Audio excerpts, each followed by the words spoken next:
ओम साईराम। आजिर साई संदेश रे बाबा कहते संतान तू शिरडी आसी पारुनु बोली मन दुख करुछु ना संतान। तो काहे मन दुख करुछु? मु परा तोरी घरे वास करुछि, जेउठी जेउ गृहरे सत, जेउ गृहरे सम्मान, परिवार रे समस्त प्रति सम्मान थाए, जेउ गृहरे लोक माने सत्य पथरे चलती, धर्म पथरे चलती एवं लोक मानक मनरे दया, कहार कष्ट देखिले सही पारंतिनी, जेउ लोक मानक मनरे हिंसा नाही कि द्वेष नाही, सेही घरे मु वास करिथाए संतान। तू शिरडी आसीबा किछि भी आवश्यक नाही संतान। तो पाखरे जदि पैसा नाही, तू मोर फटो पाखरे बसी तो घरे पूजा करि परिबु।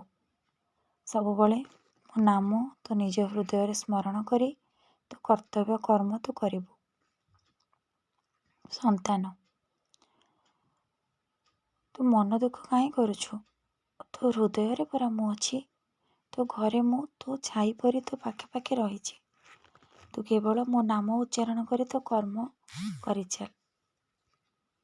सत् पथरे रही अन्य मानकर सेवा कर, अन्य मानक विपद आपद रे जदि किछि पारुछु साहाय्य कर संतान।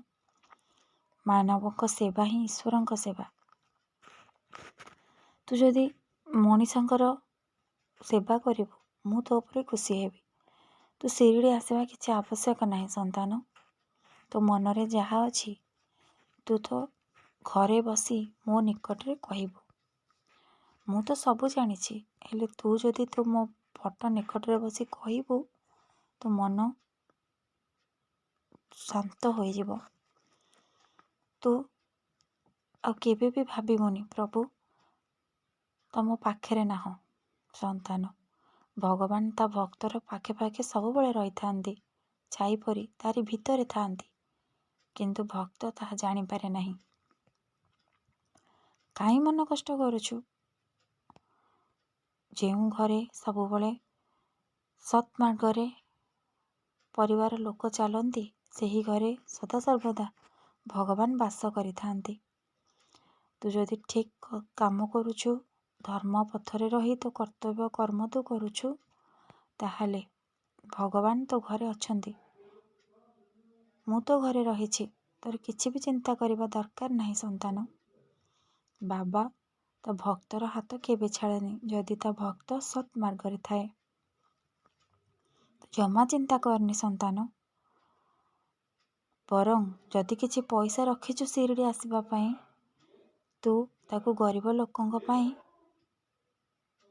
काम कर। गरीब लोकंकु किछि खाइबाकू दे, पिंधिबाकू दे, तांको सुख दुखरे साह। सेथिरे मु खुशी हेबी संतान। परे जेतेबेले तो पाखे सफिशिएंट पैसा हबो, तू किछि करी देखेबू, सेतेबेले तो मो पाखु आसीबू। तू जदि तो कर्म तो ठीक करिबू, भगवान तते निश्चिंत सहाय हेबे संतान। मो आशीर्वाद सब बळे रहिथिबो। तू सेमती उपरकू उपरकू उठिबू, तू निश्चिंत दिने शिरडी आसीबू। मो डोरी तते निश्चिंत टाणी आनिबो संतान। तू एबेठारु काई भाबुछु? एबेठारु सेई भगवान का नाम नै तू लोकमानक सेवा कर। मु तो हृदय रे सब बळे रहिछि, तो पाखरे छाई भଳି तो पाखे रहिछि। तोर चिंता करिबा आवश्यक नाही, केवल तो कर्म कर्तव्य तू करि चल, लोकमानकर सेवा करि चल।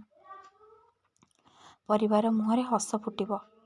तू जदि लोकमानक सेवा करिबु, तो परिवारर दायित्व भगवान नेबे। भगवान तो परिवारर दायित्व बुझिबे संतान। से भगवान को जे विश्वास करिछि, जदि सब आडू बाट बंद हो जाए, केवल से भगवान को हाथ टेकी देबो। भगवान समस्त दुख कष्ट तोर दूर करिवे। तोर किछि चिंता करबा दरकार नाही संतान।